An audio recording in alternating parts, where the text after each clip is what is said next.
আসসালামু আলাইকুম, সম্মানিত দর্শক শ্রোতাবৃন্দ।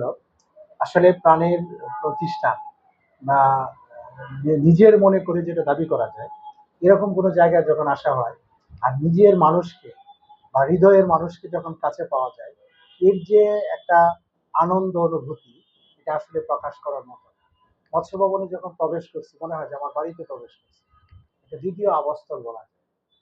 মৎস্য ভবন এটা হৃদয়ের জায়গা। এই জায়গায় যখন আসা হয় তখন এখানে প্রত্যেকটা মানুষকে আপন মনে হয়। আর যখন দেখা হয় তখন হৃদয় থেকে একেবারেই মানে ভালোবাসার স্ফুলিঙ্গ বের হয়। সুতরাং এই যে দুই ভাইকে পাইলাম, ইব্রাহিম ভাইয়ের সাথে দেখা হয়েছিল, আর অনেকগুলা ভাইদের সাথে দেখা হয়েছে। ব্যস্ততার কারণে ইব্রাহিম ভাই চলে গেছেন। এরা যাদেরকে দেখতেছেন আমার হৃদয়ের স্পন্দন বলা যায়। আমি কতটুকু ভালোবাসি আসলে প্রকাশ করতে পারি না।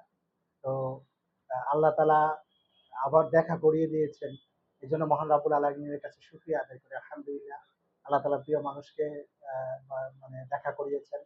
দোয়া করি যাতে আল্লাহ তালা বেহেস্তেও এইরকম একটা আড্ডাস্থলে যাতে আমরা আড্ডা দিতে পারি, সেই আশা এবং আপনাদের কাছে দোয়া রেখে আজকের মতো এখানে আমি শেষ করছি।